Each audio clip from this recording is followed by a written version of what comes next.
Thanks for staying with us. So still on this energy matter, joining us in the studio is an energy and natural resource lawyer, Dr. Tayo Douglas. He will be speaking on the recent fuel price hike, the fact that the federal government recently gave marketers approval to patronize Dangote, focusing on the roles of Dangote refinery and NNPC and all the factors around the pricing. Welcome to the show, sir. Good to have you on. Thank you. So I've been hearing price hike, and I'm thinking to myself, is it a price hike or is it a cost-reflective pricing? Because it's as if somebody just woke up one morning and say, okay, this is the amount you're paying and this is it. And people are talking about price hike. So help us understand, was it an intentional hike or was this some kind of a cost-reflective pricing that was necessary considering the factors that we are playing around now? Thank you very much. You see, let's start this way. Since the inception of the Dangote refinery, what Nigerians felt was that, oh, the Savior, Messiah has come. We are not saying Dangote is coming to give us PMS free of charge. No, he's a businessman. But then, various stories, various arguments, various opinions have been thrown here and there without people going into the nitty-gritty. The agreement, we read the agreement we had, the agreement on the table between Dangote Refinery and NNPCL, hitherto, was that NNPCL, if he were to be off-taker, so to speak then, will be giving 25 million liter barrels per day. 25 million liters barrel per day. And the agreement is supposed to take effect from the 15th of September. I can tell you authoritatively that till date, NNPCL has not received up to 7 per day. Okay. 7 million liters per day instead of 25 million per day. Okay. Would that not create crisis? Now, the hitherto agreement was that marketers will link up with NNPCL, they will make deposit for supply, and then NNPCL will give them flight to the tune of whatever they have deposited in the NNPCL account. NNPC is not receiving up to 7 million liters per day. And here are we that will consume more of the fuel, consume more liters per day. Marketers are now frustrated. They were not receiving anything. They don't even know what to do. Some are even afraid to even put their head in. So they are not making any payment because they don't even know what the markets look like. Now an artificial scarcity has been created. And when there is scarcity, then what do we expect? High rise in cost. But they said marketers should go directly to Dangote to collect it. What? Now that off-take contract has been off the line, okay, marketers go now to Dangote to take fuel. Like I said, people thought Dangote coming in, Dangote refinery coming in, was going to sell fuel at 300 naira per liter for us. Nobody said that. No, our imagination. Our imagination. Refinery for backyard is different. And then when the former price of 898 was put out, people thought it was the NNPCL that adjusted off from 400 naira to 800 naira sold to the public. That was the impression created, that NNPCL, being the off-taker, the sole off-taker, will be in a position to increase fuel, to monopolize, to do this and all that. That is not true. Okay. Now that NNPCL is now off the radar, marketers are free directly to go to Dangote refinery to buy. Normally, before then, it was sold at 898 per liter. Now Dangote is rolling out at 977 naira per liter. 977 per liter. So a marketer will go to Dangote, buy at the cost of naira 77 per liter, and now go back again to be selling at 700. Will it not add its own margin? Otherwise, why is he in business? So, what is happening? We were told that Dangote refinery will be rolling out PMS about 450 million liters per day or so. What have we interrogate why it has not been so? Have we interrogate why there is lull in supply, while there is scarcity, while they are accused of the filling station? So those are the things. I will call this man-made increase and not the actual reflection. Because how much is Dangote selling now? NNPC is no longer there. So let's maybe find a way to go back to probably the roots of this. Initially, there was a problem with crude supply. Yeah. He complained that they planned to give him crude in USD. And if he buys crude in USD, he would have to sell in USD. So we don't know the situation of things now if he's getting crude in Naira and how much he's getting the crude. And after refining, he's a businessman, he's not a philanthropist for us. He would add his own cost of refining and everything, and how much he's marking up to sell to us. Now, like she rightly asked, is this the cost reflective pricing that we're made to pay without subsidy? Because all these issues with NNPC, we have been going around to pay subsidies small. And I think they are beginning to remove the subsidies now. That's why we're feeling the brunt as consumers. So let's know if the crude situation has been resolved. Is it actually getting crude in Naira now? And if that is what is happening, why is the price not reducing? I also feel like we're putting a lot of pressure on Dangote. Okay, let's start with the first question. Go ahead. Now, coming to the first question. When Dangote was buying the crude at dollar rate, its price was what?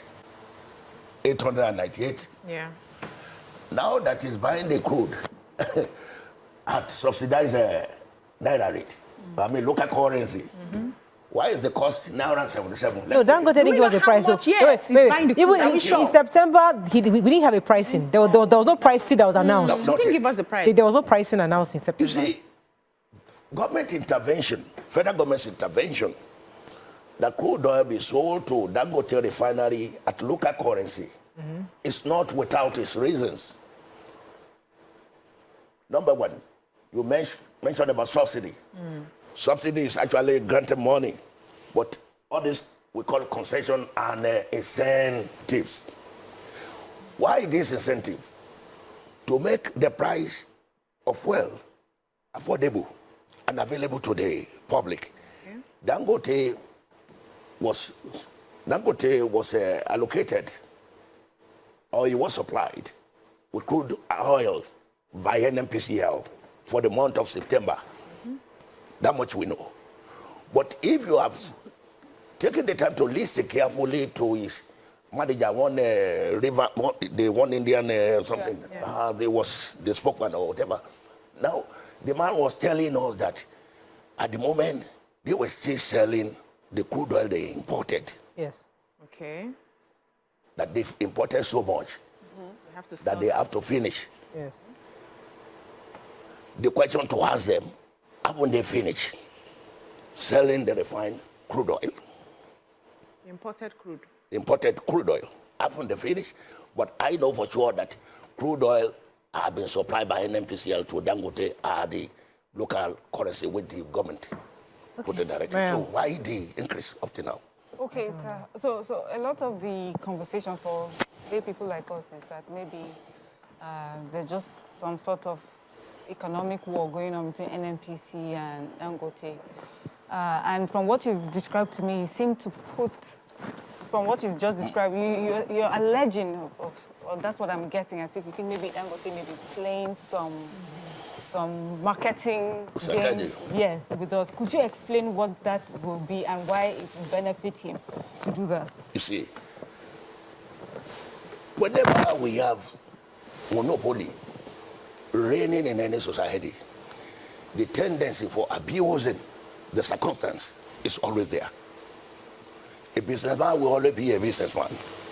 Somebody says he has gone to borrow money at the rate of 19 billion naira or whatever $1 billion to raise something. to establish its refinery.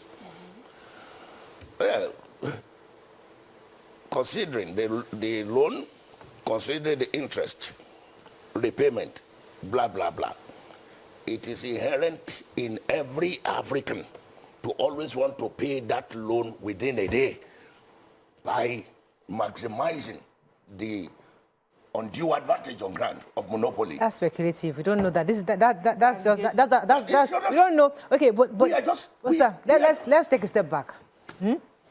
Nigeria were in their need of a refinery. All of us have been screaming, stop importing. We need local refineries. We had modular refineries, which were meeting small needs here and there, but we needed somewhere like a Dangote. Now, we agree, monopoly might be harmful in the long term. So that's why the government is opening the doors. We're hearing that they're talking to Tuberculosis, they're talking to people in South Korea. So they're opening up the market for more refineries to come in. So if you have $1 billion, you can come in, get a license, and have your own refinery. We will also employ you to do that. But the point is that he has come as just one for now, hoping to get more. While he's doing that, you said something about he promised 25 million, and then he's only producing 7 million. My question is, as Nigerians, we don't even know how much we consume internally. We don't. For many years, we've been smuggling outside. Yeah. So we still even, there's a possibility, even in Nigeria, that we might not even need more than 5 million barrels per day. We might not even that much. Because what we're trying to figure out now is put those trackers in the trucks. Yeah. Let us even know what we are consuming. So right now, there's artificial scarcity. I think what Nigerians want to ask you as an expert, what in your view is causing this artificial scarcity? Is it because of the 25 million that was not produced to there's now 7 million that we don't have enough fuel? Or is it that the Dangote is incapable of meeting our needs? That's what Nigerians want to hear from you, your own view. In my personal opinion, yes, our total consumption per day in the country, rough estimate, can never be less than 45 million liters per day. Okay. Can never be less than 45 million liters per day. Okay. Go back to that question again. Has Dangote be rolling out 45 million liters per day? Okay. So, we only come back to this scarcity. So I hear Dangote. In fact, yes. I'm in support of you calling out this Dangote because I don't support monopoly and capitalism 100%. But there are other private refineries in Nigeria. And when the president said crude for Naira for crude, he did not mention only Dangote. He said all of them. Refineries. The one in Edo, the one in Imo. Why are we focused so much on Dangote? For instance, we have private refineries. Let me just quickly check. We have in Imo, we have in Delta, we have a private refinery in Rivers. We have one, which is Dangote in the Lekki. We have in Edo, which is state-owned. We have another one in Ika North, in Delta. We have in Bayelsa. We have several. If these refineries refine and distribute, would it still be on this same price? Definitely, you know? Definitely no. But, and that goes to show you that those refineries touted might be political refineries. They may not political refinery. I say so in the sense that we toy with anything. No. That brings the burden back to NNPC. No, it won't be NNPC. Those refineries might not actually even be producing. For instance, Edo government. On our refinery that they have, let me quickly, the Edo Refinery and Petrochemical Company Limited called out, what's the name, Abakari, the head of the NNPC group, and said, NNPCL, that he has continuously refused any form of supply of crude to that refinery. So as far as I am concerned, the NNPCL has too many questions to answer. Let's leave Dangote as a businessman in this. Edo refinery is more than capable to refine petrol. So I don't understand what is happening. Why they're not getting... Why the pressure is on Dangote. On Dangote. Yeah. Now, we are talking of modular refineries. Are these refinery established? Yes. To the Edo Petrochemical. Petrochemical. Are they established to refine other products apart from PMS? We don't know. Because in a mega refinery, you have about 4 products coming out aside from the PMS. we have the liquid paraffin, we have the polymer, then you have diesel, you have all those byproducts are there. Some will be established for a particular line, maybe engine oil and not PMS. But whenever people see this, they say this is a refinery. The only thing we know about refinery in Nigeria is just PMS, petrol. Why? Because of the debt of it in the society. So those are the things. Then all of that refinery, aside from Edo, we've only read it in the paper. Whether they've been producing or not, we have not seen. But I saw the celebration of the one in Imo. I saw the celebration How many liters? on live TV. How many liters? Of the one in Imo. How many liters? I don't even know how many liters they churn out daily, but the people of the community were more than happy to host a refinery. So let's even assume that they produce 1 million liters. No, that's too much. 450. Most people, wait, let's even the assume, maximum you get about 50. How many cars do they have in 100 Imo? barrels. And how many cars do they even have in Owerri that this refinery will not remove Owerri from this bracket of hungry people looking for petrol? Factories, so it's not just I'm cars. saying, Okay, NNPC has a larger business. They have a bigger work cut out for them than what they are focusing on. They should stop doing this propaganda of NNPC and Dangote with us. They should do their job, which is, of course, to provide refined products for Nigeria. Okay, just in your own... You wanted to respond to her? I want to respond to that. Please. You see, NNPCL as a controlling instrument, which of course is the popular Petroleum Industry Act, 2021. If you look through this instrument, we have section 64, section 66 and 67 saying the objectives, functions and duties of NNPCL. Have we taken the time to study this particular act, most especially the sections I've quoted, whether NNPCL has done anything or traverse, whether NNPCL has done anything anti to those sections? No, they have not. We all say NNPCL is supervising what? Supervising agency, Abi? What about the federal ministry? What about all the other agencies that are created under the same act to do most of the questions we have been asked today? So the focus is on the NNPCL alone. And we are saying no, it shouldn't be. Look at other agencies. What is government's objective? What is government plan for this oil industry? That is the question we'll be asking. What are the status on ground? Okay, let me take this call. Ido is calling from Ibadan. Thanks for calling. You're live. Ido, thanks for calling. You're live. Yes, please. Let me first of all tell you that I worked in a refinery in Nigeria for 30 years. You work where? I worked in a refinery in Nigeria for 30 years. 20 years. I worked in Warri, I worked in Element Petrochemicals, and I worked in Port Harcourt Refinery. Okay. So I can tell you that some of the people that we invite to this program do not know what refining business is all about. The truth of the thing is that first of all the gamut of oil business in Nigeria or anywhere in the world, the refining business is the least profitable. It is a same-managing business. It is when you produce more that you make profit.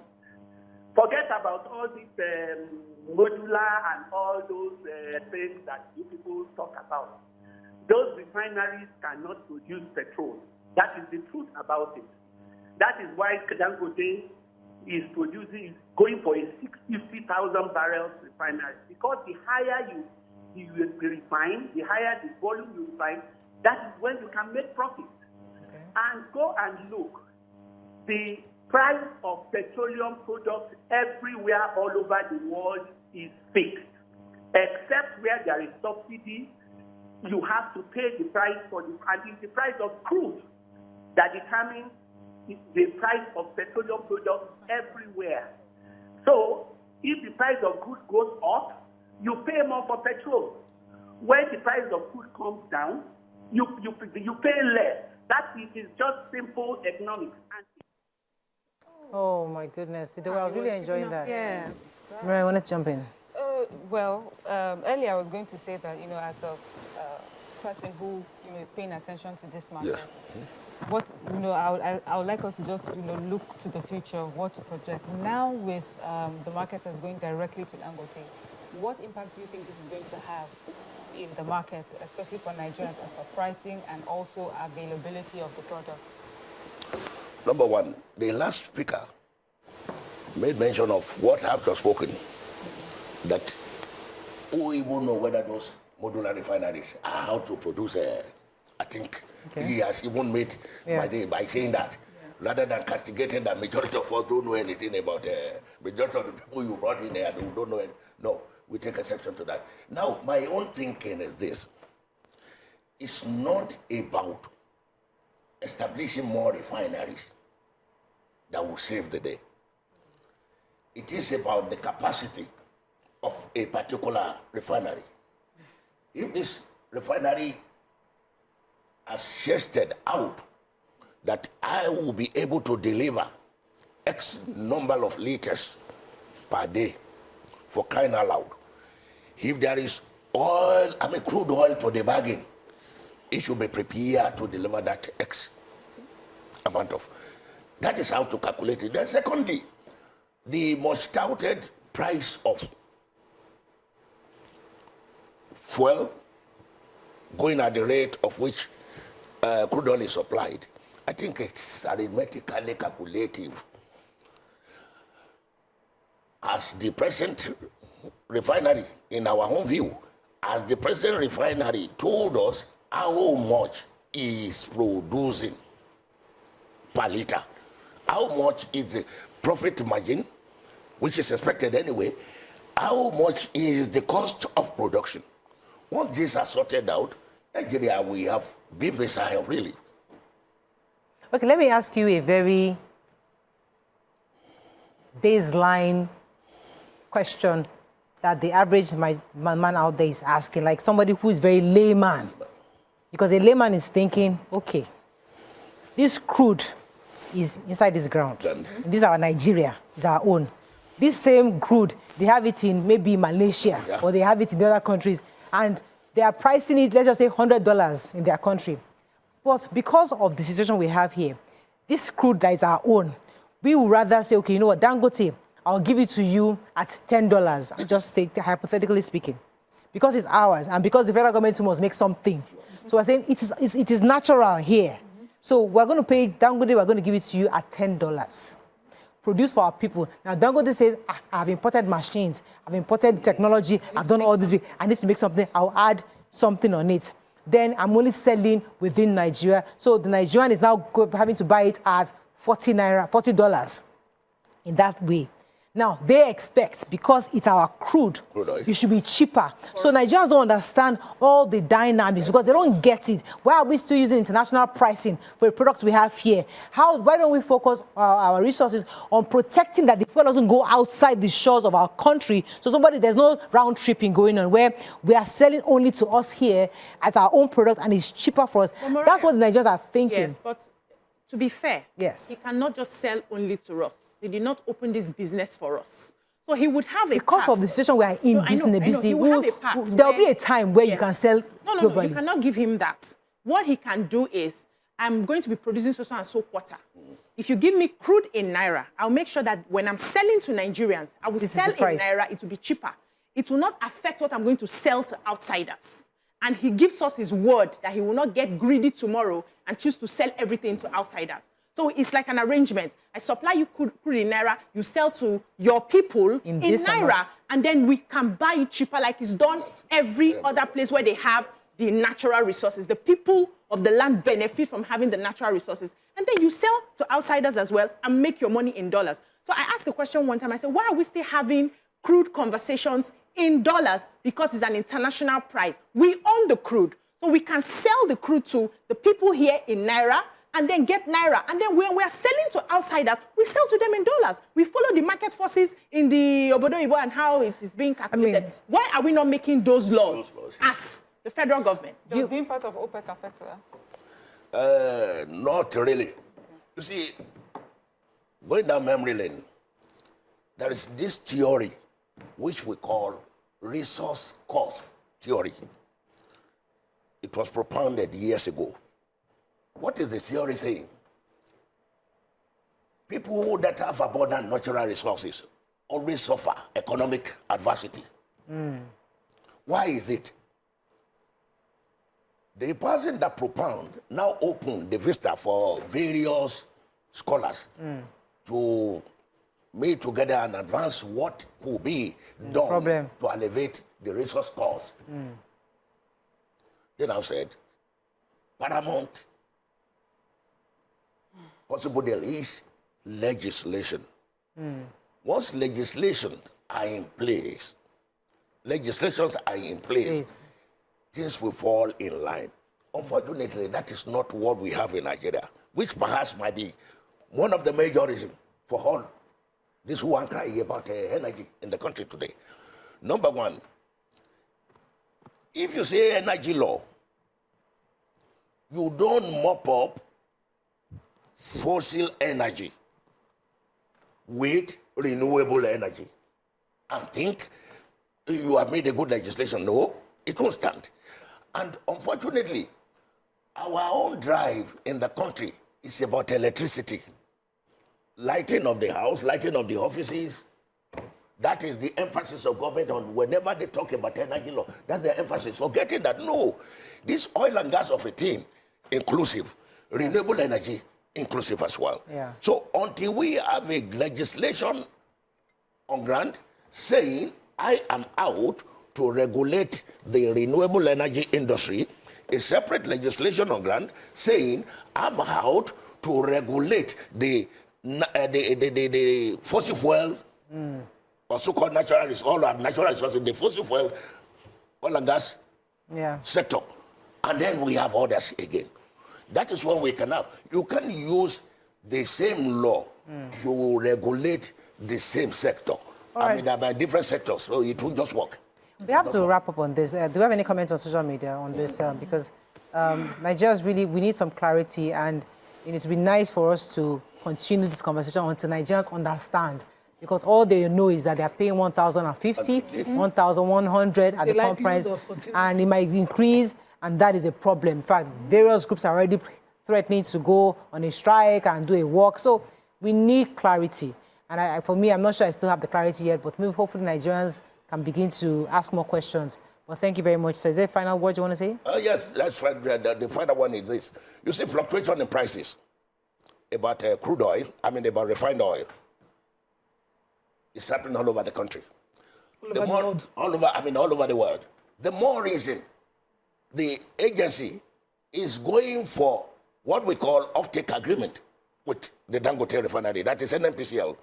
What is offtake agreement all about? Is a standard, that means a standard practice, global standard practice. You buy majority of a product and offer to sell directly to the marketers or the public.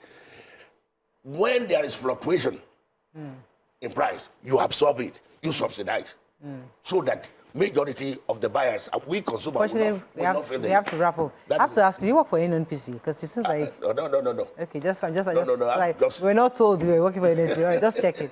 That's all we can take on today's show. Hope we learned a few things as we have. Have a great day. We'll see you tomorrow. Bye for now. Thank you.